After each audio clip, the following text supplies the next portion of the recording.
Welcome to this first round of the Captain's Table interviews. My name is Ronny Waage, and I'm the managing partner of Heron Advisory, a Singapore-based consultancy in the maritime technology space.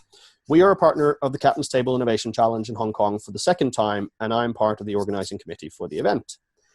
We are here today with Steve Fletcher, the Chief Commercial Officer of AXSMarine, and like myself, Stephen is also based in Singapore. Welcome, Stephen, and thanks for taking the time to sit down with us here today. Thank you, Ronny. I'm pleased to be here. So AXSMarine is also one of the key sponsors and supporters of this year's Captain's Table Innovation Challenge. So first of all, Stephen, thank you again for your support of this year's event, and we look forward to working with you and your team. So kicking this off with our first question, can you tell us a little bit about AXSMarine, what you do, and how you collaborate with early stage startups? Hi, Ronny. I think I can break that down into two parts, a little bit about us and then a little bit about what we're thinking in the startup space. I mean, our core business, since we began almost 20 years ago at the height of the dot-com boom, has been to provide SaaS solutions to the commercial chartering, as well as the research and analytical areas of the dry, tanker, and container shipping segments. That's what we do. In fact, we're celebrating our 20th anniversary this year. Congratulations. So thank you. 20 years is a long time. And in fact, even though we're no longer a startup, I don't think we've lost a lot of that. We've lost some of it. We've structured and so on to support our steady growth. And we've grown steadily over the years, and we now serve 1,600 clients, which brings about 10,000 individuals interacting with our solutions every day. That's what we do. We generally pride ourselves in the quality tools and quality data that we provide to our clients. I think as a segue, into the second part of your question about how we can cooperate with early stage startups, we do actually have some amazing data sets that's taken a long time to compile, clean, polish, and in fact, I would say have become a de facto industry standard with the breadth of use of our data. So how I would see AXSMarine cooperating with early stage startups, I suppose, would be in two stages. I mean, the first one, which I will elaborate on a little bit, is to provide our proprietary data. Why? I think time to market is key driver to any startup. We know that, and the solutions or the innovations that early stage startups are providing will require data in one form or another, and that takes time. Procuring, cleaning, enhancing, applying, putting into the products, and that ultimately translates into money. However you want it, that's time, that's money. You have to buy it, you have to work it.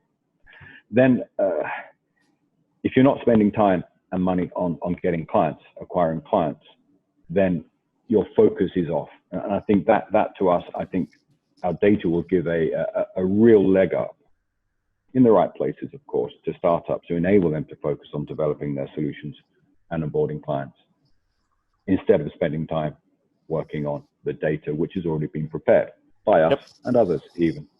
So, I mean, just to elaborate a little bit further, we have three data sets that we're thinking of bringing into this space. We have a proprietary, it's all proprietary to us, so it's a ship's technical database across the dry bulk, tanker, gas, and container markets. The second data set we think that will be quite useful. We spent close to a decade generating hundreds of thousands of geofences, and we have all of the entry-exit events going back 10 years with all the ancillary data associated with that. And thirdly, trade flows. It's really trade flows. It's basically all of the dry gas tanker gas voyages over the past 8 years. So all of the voyages, we have them. And if you think about how that could be applied into many early stage startups, so they don't have to think about how much business there is, I think that's quite valuable. How they would use it is another question, but I think from our point of view, if we covet that, the industry can't benefit from that. And secondly, the longer term approach I see is our network. Our client user base could be an awesome source for common industry problem statements. And I think if we ask them, even though it's out of our scope or our bandwidth, you know, we could even imagine leveraging AXSMarine as a platform as a service if the synergies are right. So I think that 2 stages, data and then platform network, how we can help the let's say the startup place. I mean, we thought it internally when we were discussing about how we can further involve ourselves in this, and we came up with a sort of a message, sorry to be a bit cliched, but we kind of said innovation driven by you, powered by us. So we kind of thought about that. So to finish your first question, I think that's our approach on that. Excellent. Thank you, Stephen. And I do firmly agree with you that having access to good data is one of the key elements for being able to build a better solution. And it's one of the things that a lot of companies have not done with the data they already possess. And it's a process that takes a long time. And it's probably one of the things that startups and tech companies in the analytics space, at least in the early stages, spend, as you say, an extensive amount of time on. So it takes longer to build or get an MVP ready and actually take it to market and go out and get clients and get business going. True. That's right. So excellent. Now we look forward to scouting the world for relevant companies that could make use of the data sources and data sets that AXS has available. So my second question, Stephen, is you are yourself a founder and have been part of starting up businesses. What advice would you give to founders seeking to enter the maritime innovation space? Well, startups come and go, as we all know, and I personally have seen quite a few of them and been part of a couple of them over the past 20 years. So, you know, our experience in this maritime space. I mean, we come from the software as a service space, but you don't have to have software as a service to be an innovation. But I can talk from that point. I think the key is to find the right balance between growing your client community and growing your income. And that's a very simple statement, but it's important that you do grow your client community as well as your income, because the future is you need to attain market share, or you need to grow clients with an entry level at the right level. But at the same time, investors generally like to see a return. And the faster your actual growth rate, the less outside investment you need to grow. But then the more attractive you become to more investment. If you don't reach, let's say, the growth levels, obviously you'll end up diluting yourself. So, I mean, it's hard to say. I don't have a magic wand, but I mean, some of the key drivers we see is to achieve that balance, if you like. I mean, belief, originality, I think it's important, a compelling product that's attractive to people, and the right pitches, the right audiences. And that to me is, you should spend more time pitching to your clients than to your investors. I think that's really, really important.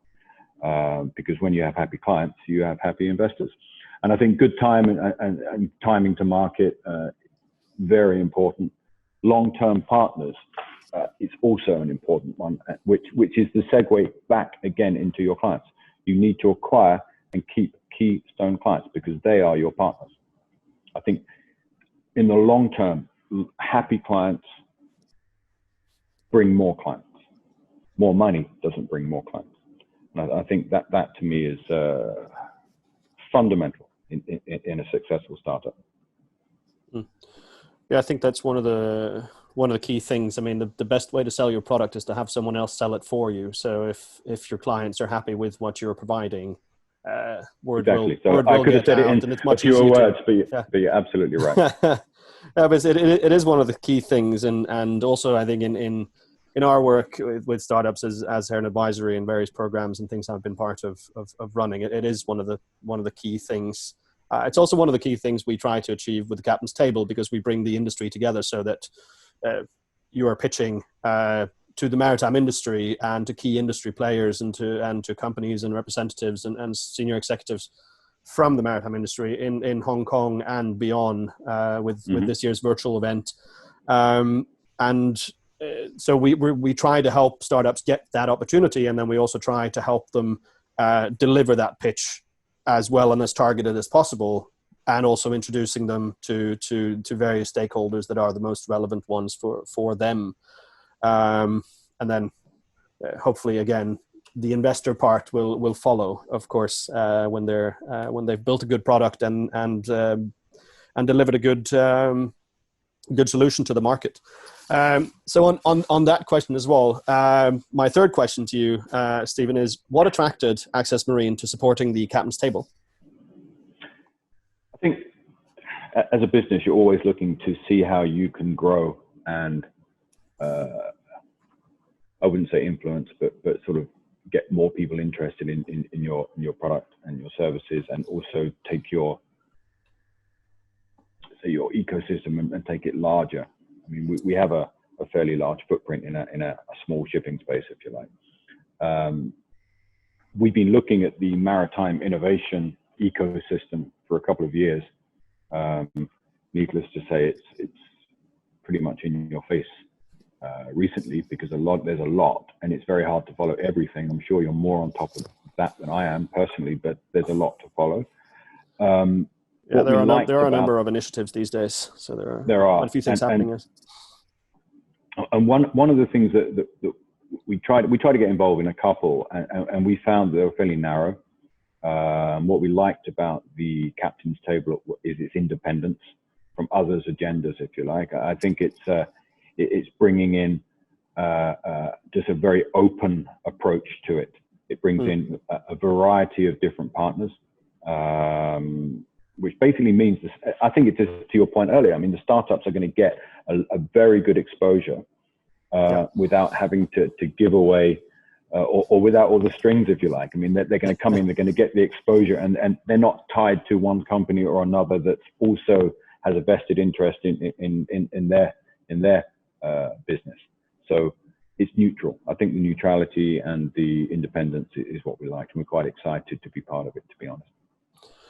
Yeah, I think you and I are kind of on the same on the same plate in terms of that, because it was also for us, it was one of the attractive parts. It's a grassroots initiative by young people in the industry about bringing innovation and contributing to innovation and bringing innovative people into our industry. Yes. And I mean, I've personally been a member of Young Ship back in Europe for many, many years, and been involved in a variety of things with them and other initiatives. And so when we started a dialogue with YPSN in Hong Kong about this sometime last year, it was quite an easy project to come on board with, and it was a great experience last year, and we're really looking forward to making it a very good experience this year as well. And I think we look at the general feedback when we did our sort of feedback rounds with the startups that took part in last year's final and boot camp and everything that we ran, was their experience was also along those lines, because they got industry exposure. They didn't have to commit 3 months of their time or be linked or contracted to a specific company in any way or form either. And several described it as the best of any program that they had been involved in before, due to these reasons. So we're hoping. I think that's right. I couldn't agree more. And I also think that the experience that we've had, and we've made a lot of mistakes over the 20 years, which is a good thing. You can't. Well, you learn from those, right? Exactly. So you can't buy that. You know, I think that all the data sets. I mean, I think a lot of people could start today and try and build a ship's database and try and build this, that, or the other. They can do that, but it takes a lot of time, a lot of effort, and we have done it pretty well. I'm not sort of patting myself on the back, but I mean, we have a big team, and our clients have helped us do that. That's really, really important to emphasize from our point of view. We wouldn't be where we are today without our clients, and that's what I emphasize throughout this chat, that clients are key to being successful. I think one thing you do see quite typically with startups around is a lot of time. Often you will see, at least, that too much time is spent on product development and not enough time is spent on clients and on sales and business development. I agree. Yes. and you could almost turn it around because if you have the right partners and the right clients, they're happy to work with a not completed minimum viable product and just help make that better if it helps them do their job better. And that kind of drives it in the right direction.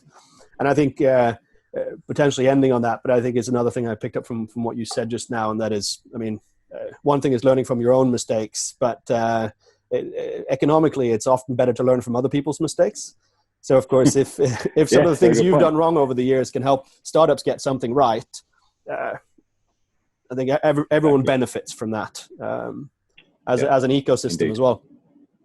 So, excellent, Stephen. I would like to thank you for taking the time to sit down with us today and to be the first interviewee in this series of Captain's Tables interviews, where we aim to speak with a broad range of our partners and ecosystem partners and sponsors and supporters around the world, both in Hong Kong, Singapore, and beyond. So thanks again for taking the time. And thank you, Ronny. Have a great morning.